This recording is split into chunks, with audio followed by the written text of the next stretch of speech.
મિત્રો, જે લોકો ચટપટું અને ટેસ્ટી ઢાબા સ્ટાઇલ કાઠિયાવાડી શાક ખાવાના શોખીન હોય ને, એના માટે આજે એકદમ જોઈને જ મોઢામાં પાણી આવી જાય એવું આજે આપણે કાઠિયાવાડી ભરેલા ડુંગળી અને બટેકાનું શાક બનાવીશું. તો જય શ્રી કૃષ્ણ મિત્રો, હું છું કલ્પના. ડુંગળી બટેકાનું ભરેલું શાક બનાવવા માટે મેં અહીં 8 બટાકા અને 8 ડુંગળી લઈ લીધી છે. ડુંગળી અને બટેકા એકદમ નાના નાના લેવાના છે ને ધોઈને કોરા કરી લેવાના છે.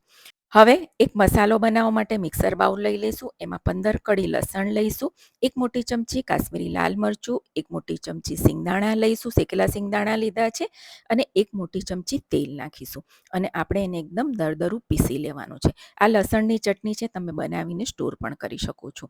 જુઓ, લસણની ચટણી મેં પીસી લીધી છે અને એને આપણે એક બાઉલમાં કાઢી લઈશું. આ બધી જ લસણની ચટણીનો આજે આપણે શાકમાં ઉપયોગ કરીશું. 2 ચમચી જેટલું છે. હવે એમાં મીઠું, 1 નાની ચમચી તીખું લાલ મરચું, અડધી નાની ચમચી હળદર અને 1 મોટી ચમચી ધાણા જીરું નાખીશું. 1 નાની ચમચી ગરમ મસાલો અને થોડા લીલા ધાણા નાખીને મિક્સ કરી લેવાનું છે. જુઓ, મસાલો મિક્સ થઈ ગયો છે. હવે ડુંગળી બટેકાને આપણે કાપી લેવાના છે. ડુંગળીના આમ 4 ચીરા કરવાના છે. તમે 4 ચીરા કરશો અને નીચેથી દબાવશો ને તો એના ચીરા ખુલી જશે.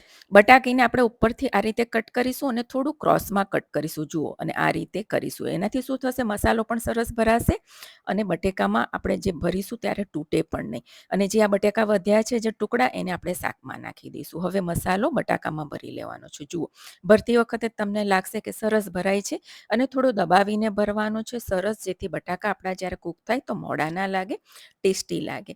હવે ડુંગળીને તમે નીચેથી આમ થોડું દબાવશો ને એટલે એના ફાડા ખુલી જશે અને એમાં પણ આપણે મસાલો સરસ દબાવીને ભરવાનો છે.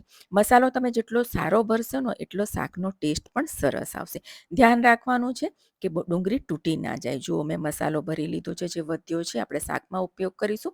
હવે આપણે કુકર મૂકી લઈશું. એમાં 2 મોટી ચમચી તેલ નાખીશું. તેલ ગરમ થાય એટલે 1 નાની ચમચી રાઈ, 1 નાની ચમચી જીરું નાખીશું, 5 ચમચી હિંગ નાખીશું, 5 થી 6 મીઠા લીમડાના પાન નાખીશું. વઘારને સાતળી લઈશું.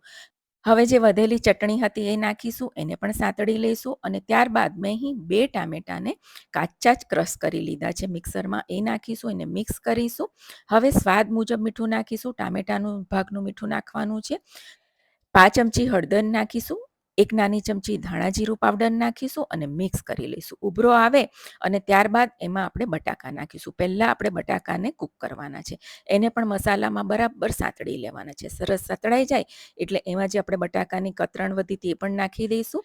ત્યારબાદ મેં અહીં અડધો કપ પાણી લીધું છે. તમને જેટલી ગ્રેવી જોઈએ તમે એ હિસાબે પાણી નાખો છો. હવે કુકરનું ઢાંકણું બંધ કરી અને ફૂલ ગેસ પર આપણે એક જ સીટી મારવાની છે અને તરત જ એને આપણે કાઢી લેવાનું છે. જુઓ, બટાકાને હું તમને ચેક કરીને બતાવું છું. બટાકા આપણા 80% કૂક થઈ ગયા છે. હવે ગેસને ઓન કરી દઈશું અને એમાં આપણે ડુંગળી નાખીશું અને મિક્સ કરી લઈશું. મિક્સ કરીને ફરીથી કુકરનું ઢાંકણું ઢાંકીને આપણે મીડિયમ ફ્લેમ પર એક જ સીટી મારવાની છે. વધારે સીટી નથી મારવાની, નહીં તો બટાકા અને ડુંગળી ઓગળી જશે. જુઓ, એક સીટી વાગી ગઈ છે. કુકરને ઠંડુ કરી લઈશું અને જુઓ, એકદમ કાઠિયાવાડી શાક આપણું બનીને રેડી થઈ ગયું છે. એનો કલર જુઓ, એકદમ સરસ આવ્યો છે. હવે લીલા ધાણા નાખીશું. તમે જો ગળપણ ચાહતા હોય તો ગોળ નાખી શકો છો અને ગરમા ગરમ શાકને આપણે સર્વ કરીશું. જુઓ, ડુંગળી બટેકા આખા રહ્યા છે અને ગ્રેવી પણ સરસ બની છે. ગ્રેવી આપણે સિંગદાણા નાખ્યા છે એટલે થોડીક ઘટ્ટ બની છે. અને જુઓ મિત્રો, ગ્રેવી તમે જોઈ શકો છો, એકદમ સરસ બની છે. ઉપર લીલા ધાણા નાખીશું અને સર્વ કરીશું. આ શાકને તમે રોટલા સાથે, રોટલી સાથે, ભાખરી સાથે, ઇવન ભાત સાથે ખાશો ને તો પણ ખૂબ જ મજા આવે છે. તો મિત્રો, તમને મારી રેસીપી પસંદ પડી હોય તો ચોક્કસથી ટ્રાય કરજો. આવજો.